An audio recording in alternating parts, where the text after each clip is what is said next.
What's going on, Moon Gang? I have some very, very, very good news for you. Our voices, the Ape Nation community's voice, is being heard by the US government. This video will basically be an update video on one I previously made about, I guess let's refer to them as the 46s. For those of you who need a quick refresher, I'm talking about 4617, 4618, and 4619. For those of you who maybe didn't catch that video and what I'm talking about, just so you know, 4617, this is in reference to the U.S. House Committee of Financial Services on Financial Services asking the SEC to look into the efficacy and the pros and cons of payment for order flow. 4618 is referred to as the Short Sale Transparency and Market Fairness Act. Basically, this would increase the cadence at which 13Fs are filed. Instead of happening quarterly, they'll happen monthly. And on top of that, they'll actually finally start reporting their short positions. And then 4619 is about market makers front running their clients. Basically, it's going to hold the market makers, the CEO and the person doing it, legally culpable. And then it also lays out their potential fines, which could lead to legitimate imprisonment. So this was filed, this was like a press release that came out on July 30th, basically this past Friday. And if we look right here, this was block number 2. So we have 4618 and we also have 4619. So they passed by a vote of 27 to 22.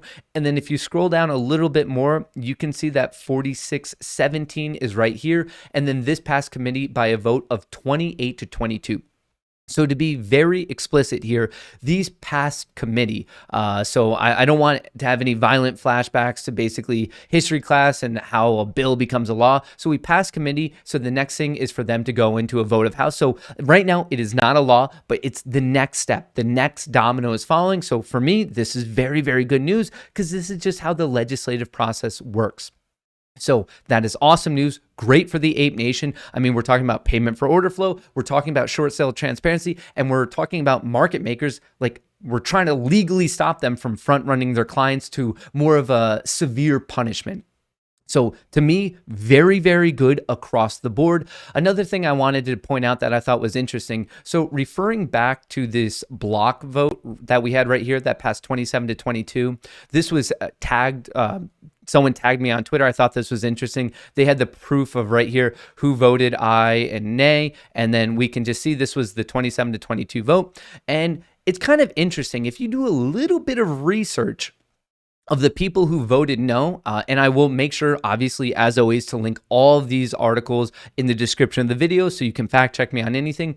But what's kind of cool is if this, you could go to opensecrets.org and you could see who's funding these individual people. I just typed in the first one right here, McHenry.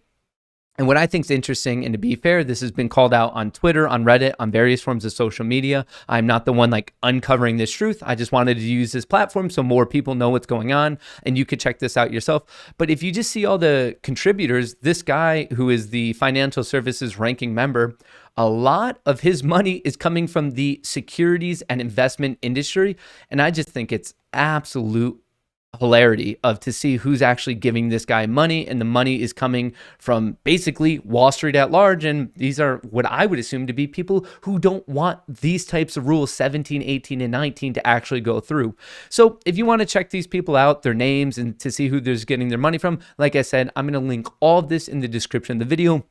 I just wanted to make a very quick update that 17, 18, and 19, we've basically cleared the next legal hurdle and it's on to the next one. Obviously, it's a lengthy process, but like I said, our voices are being heard and it's obviously better than nothing. So very excited to give you that update, and I'm excited for the next stage of it. Let me know what you think about 17, 18, and 19 in the comment below. And as always, from me and Chair, best of luck in the markets.